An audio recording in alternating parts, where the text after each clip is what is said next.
Psalm 78, a maskil of Asaph.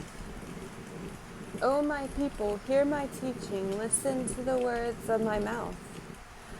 I will open my mouth in parables, I will utter hidden things from of old. What we have heard and known, what our fathers have told us, we will not hide them from their children. We will tell the next generation the praiseworthy deeds of the Lord, His power and the wonders He has done. He decreed statutes for Jacob and established the law in Israel, which He commanded our forefathers to teach their children. So the next generation would know them, even the children yet to be born, and they in turn would tell their children. Then they would put their trust in God and would not forget His deeds, but would keep His commands. They would not be like their forefathers, a stubborn and rebellious generation whose hearts were not loyal to God, whose spirits were not faithful to Him. The men of Ephraim, though armed with bows, turned back on the day of battle. They did not keep God's covenant and refused to live by His law. They forgot what He had done, the wonders He had shown them. He did miracles in the sight of their fathers in the land of Egypt in the region of Zon. He divided the sea and led them through. He made the waters stand firm like a wall. He guided them with a cloud by day and with light from the fire all night. He split the rocks in the desert and gave them water as abundant as the seas. He brought streams out of a rocky crag and made water flow down like rivers. But they continued to sin against Him, rebelling in the desert against the Most High. They willfully put God to the test by demanding the food they craved. They spoke against God, saying, "Can God spread a table in the desert?" When He struck the rock, water gushed out and streams flowed abundantly. But can He also give us food? Can He supply meat for His people? When the Lord heard him, He was very angry. His fire broke out against Jacob, and His wrath rose against Israel. For they did not believe in God, or trust in His deliverance. Yet He gave a command to the skies above, and opened the doors of the heavens. He rained down manna for the people to eat. He gave them the grain of heaven.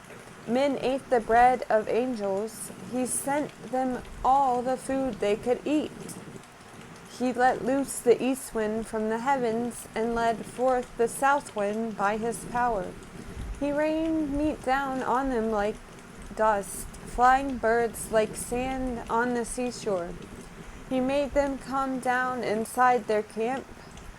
All around their tents they ate till they had more than enough, for He had given them what they craved. But before they turned from the food they craved, even while it was still in their mouths, God's anger rose against them. He put to death the sturdiest among them, cutting down the young men of Israel. In spite of all this, they kept on sinning. In spite of His wonders, they did not believe.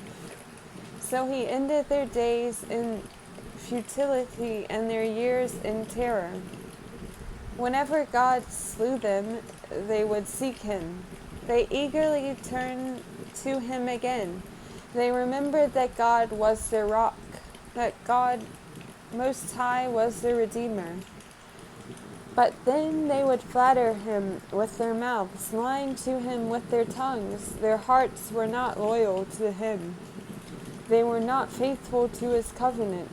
Yet He was merciful. He forgave their iniquities and did not destroy them.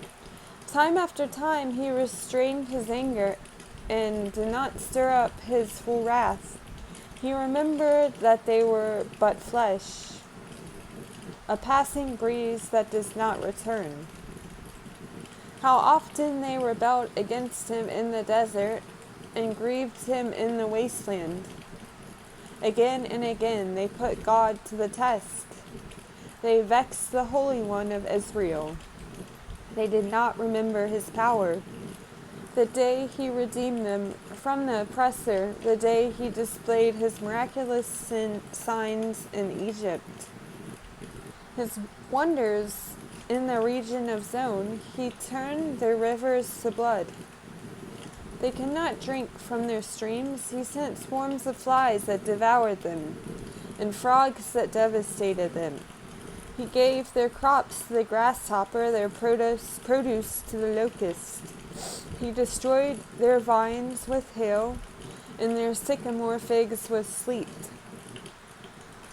He gave over their cattle to the hail, their livestock to the bolts of lightning. He unleashed anger against them, his hot anger, his wrath, indignation, and hostility, a band of destroying angels. He prepared a path for his anger. He did not spare them from death, but gave them over to the plague. He struck down all the firstborn of Egypt, the firstfruits of manhood in the tents of Ham. But he brought his people out like a flock. He led them like the sheep through the desert. He guided them safely, so they were unafraid. But the sea engulfed their enemies. Thus he brought them to the border of his holy land, to the hill country his right hand had taken. He drove out nations before them, and allotted their lands to them as an inheritance. He settled the tribes of Israel in their homes, but they put God to the test, and rebelled against the Most High. They did not keep his statutes. Like their fathers, they were disloyal and faithless, as unreliable as a faulty bow. They angered him with their high places. They aroused his jealousy with their idols. When God heard them, he was very angry. He rejected Israel completely. He abandoned the tabernacle of Shiloh, the tent he had set up among men. He sent the ark of his might into captivity, his splendor into the hands of the enemy. He gave his people over to the sword. He was very angry with his inheritance. Fire consumed their young men, and their maidens had no wedding songs. Their priests were put to the sword, and their widows could not weep. Then the Lord awoke as from sleep, as a man wakes from the stupor of wine. He beat back his enemies. He put them to everlasting shame. Then he rejected the tents of Joseph. He did not choose the tribe of Ephraim, but he chose the tribe of Judah, Mount Zion, which he loved. He built his sanctuary like the heights, like the earth that he established forever. He chose David his servant and took him from the sheep pens, from tending the sheep. He brought him to be the shepherd of his people Jacob, of Israel his inheritance. And David shepherded them with integrity of heart. With skillful hands he led them. Amen.